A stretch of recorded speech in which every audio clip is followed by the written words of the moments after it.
আপনারা যে ছবিটিকে স্ক্রিনে দেখছেন এটাকেই বলা হয় বদলা।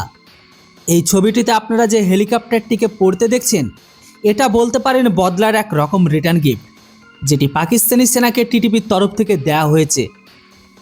যদিও ওটা পাকিস্তানি সেনার জন্য সবথেকে লজ্জাজনক ব্যাপার যে টিটিপির লড়াকুরা পাকিস্তানের উড়ন্ত হেলিকপ্টারকেও শুট ডাউন করে দিচ্ছে। তো এইদিকে আবার পাকিস্তানের সেনাপ্রমুখ অসিম মুনির বলে কিনা যে মে মাসে ভারত যদি পেছনে না হটতো তাহলে তো আমাদের চাঁদ দ্বারা দিল্লির লাল কেল্লাতে ওড়া যেত। কিন্তু বাস্তবতা দেখুন, এখন পাকিস্তানের হেলিকপ্টার পর্যন্ত সুরক্ষিত নয়। তো বন্ধুরা, অনেক বড় একটা খবর, চলুন এটাকে আপনাদের বিস্তারিত জানাই। দেখুন বন্ধুরা, এই ঘটনাটি ঘটেছে গিলগিট বালুচিস্তানের নাঙ্গা পর্বত এলাকাতে, যেখানে পাকিস্তানের হেলিকপ্টার প্রত্যেক দিনের মতো রুটিনকে শেষ করে ফিরছিল। যেটাতে ছিল পাকিস্তানের সেনা। পাহাড়ি এলাকা হওয়ার কারণে হেলিকপ্টারটি কম উচ্চতা দিয়ে উড়ে যাচ্ছিল, আর তখনই পাকিস্তানের হেলিকপ্টারকে একটি আননোন মিসাইল দ্বারা হিট করা হয়, আর দেখতে দেখতে হেলিকপ্টারটি নিচে পড়ে যায়। যেটিকে দেখে পাকিস্তানের সেনার তো কালঘাম বেরিয়ে গেছে। তারা এটা বুঝতে পারেনি যে এটা আসলে কোনো হামলা ছিল না ইঞ্জিনের প্রবলেম, কেননা পাক ইন্টেলিজেন্সের তরফ থেকে যে ইনপুটকে পেয়েছিল তারা, সেটার অনুসারে তাদের হেলিকপ্টার যে রাস্তা দিয়ে যাচ্ছিল সেই রাস্তাতে কোনো টিটিপি থাকার বা যাওয়ার কোনো ইনফরমেশনই ছিল না। তাহলে এই হামলাটা কিভাবে হলো? ক্র্যাশ সাইট যখন পাকিস্তান আর্মি গিয়ে পৌঁছায় সেটা ছিল দেখবার মতো।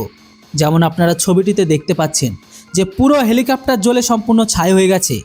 এই হেলিকপ্টারে 5 জন সেনা চড়ে যাচ্ছিল, তারা সবাই মৃত। এই ঘটনার কিছুক্ষণ পরে টিটিপির তরফ থেকে একটি স্টেটমেন্টকে জারি করে জানিয়েছে যে এই হামলাটি তারাই করেছে। টিটিপির ফাইটার রহমত আলী এই হামলার দায়ভারকে নিয়েছে।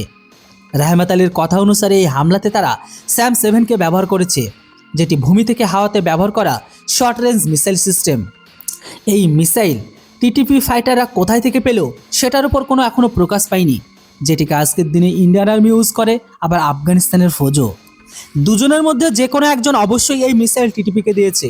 যেহেতু পাকিস্তানের সাথে ভারত আফগানের দুজনের সম্পর্ক খারাপ, তাই এখানে কনফার্ম নয় কে দিয়েছে। তবে টিটিপি ফাইটার রহমত আলীর বক্তব্য যে পাকিস্তান সেনা এটাকে সেই রিটার্ন গিফট দিলাম যখন পাক সেনা অন্ধকার রাতে সুযোগকে উঠিয়ে আমাদের বউ ছেলেদের উপর বোমকে ফেলেছিল। আসলে বন্ধুরা, কিছুদিন আগে পাকিস্তান সেনাবাহিনী এয়ার স্ট্রাইক করে টিটিপির উপর জোরদার ধামাকা করেছিল, যেটিতে অল্প সংখ্যক টিটিপি আর বেশিরভাগ তাদের বউ বাচ্চা সাধারণ মানুষ মারা যায়।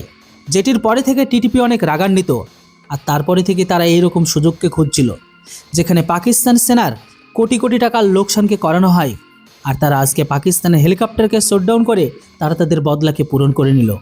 তবে এটিতে একটা জিনিস তো ক্লিয়ার যে পাকিস্তান যে চীনের হেলিকপ্টারকে ইউজ করে সেটাতে কোনো জ্যামিং বা কোনো রকম সেলফ প্রোটেকশন সিস্টেম লাগানো নেই, যারা অতি সাধারণ একটা স্যাম মিসাইলকে পর্যন্ত ডস করতে পারে না। এবার আপনারাই বুঝতে পারছেন যে পাক সেনা কতটা ভাঙড়ি হেলিকপ্টার আর কতটা ফেক বাহুবলীর ক্ষমতাকে তারা আবামকে শোনায়। বন্ধুরা, টিটিপির এত বড় কাজের জন্য আপনারা এই টিটিপিকে কি ধন্যবাদ জানাবেন না? অবশ্যই এর উপর আপনাদের মূল্যবান মতামত কমেন্ট বক্সে লিখে জানান। Thanks for watching. জয় হিন্দ, বন্দে মাতরম।